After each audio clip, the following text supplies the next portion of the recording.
মুস্তাফিজুর রহমানের আইপিএল না খেলা নিয়ে বেশ নড়ে চড়ে বসেছে Bangladesh cricket board. Kolkata Knight রাইডার্সকে বিসিসিআই এর দেওয়া সিদ্ধান্ত অনুযায়ী বাদ দেওয়া হয় মুস্তাফিজকে। মূলত নিরাপত্তা ইস্যু দেখিয়ে এমন সিদ্ধান্তের কথা জানা যায়। এরপর বিসিবিও সিদ্ধান্ত নেয় ভারতে টি-20 বিশ্বকাপে দল না পাঠানোর। ইতিমধ্যে আইসিসিকে চিঠিও দিয়েছে বিসিবি। যেখানে মুস্তাফিজের নিরাপত্তা দিতে পারে না ভারত, সেখানে পুরো দলকে কিভাবে নিরাপত্তা দিবে আয়োজক দেশটি? প্রশ্ন তো থেকেই যায়। এখনো পর্যন্ত আইসিসি কোনো আনুষ্ঠানিক সিদ্ধান্ত জানায়নি, তবে ক্রিকবাজের তথ্য মতে আছে স্বস্তির খবর।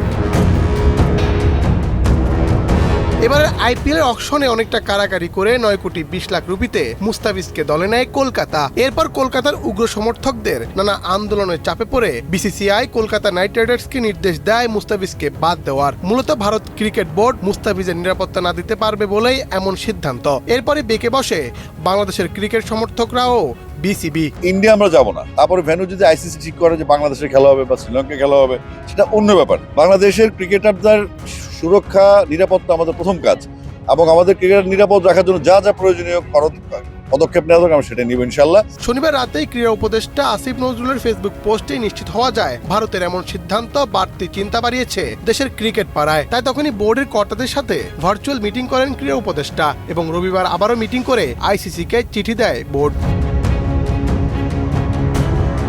সেখানে জানানো হয় নিরাপত্তা ইস্যুতে ভারতে টি-20 বিশ্বকাপ খেলতে যাবে না বাংলাদেশ দল। এর মধ্যেই ক্রিকবাজ দেয় স্বস্তির খবর। ক্রিকবাজ জানায় আইসিসি বাংলাদেশ ক্রিকেট বোর্ডের অনুরোধ বিবেচনা করতে পারে বলে ইঙ্গিত মিলেছে। টি-20 বিশ্বকাপে ভারতের ম্যাচগুলো ভারত থেকে সরিয়ে নেওয়ার বিষয়ে আসতে পারে সিদ্ধান্ত। এখনো পর্যন্ত আইসিসি আনুষ্ঠানিকভাবে কোনো সিদ্ধান্ত নেয়নি বা বৈঠকও করেনি। আজ রবিবার হয় সেটাই স্বাভাবিক। তবে ক্রিকবাজের খবর অনুযায়ী টি-20 বিশ্বকাপের সহ আয়োজক শ্রীলঙ্কায় বাংলাদেশের ম্যাচগুলো সরিয়ে নিতে আইসিসির আপত্তি নেই।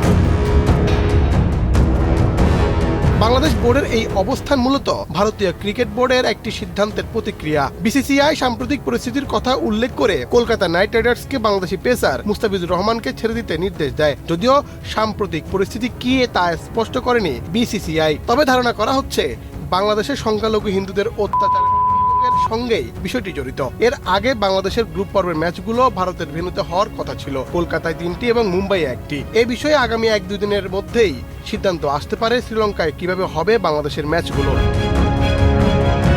মুন্না চন্দ্র দাস, বাংলাদেশ প্রতিদিন।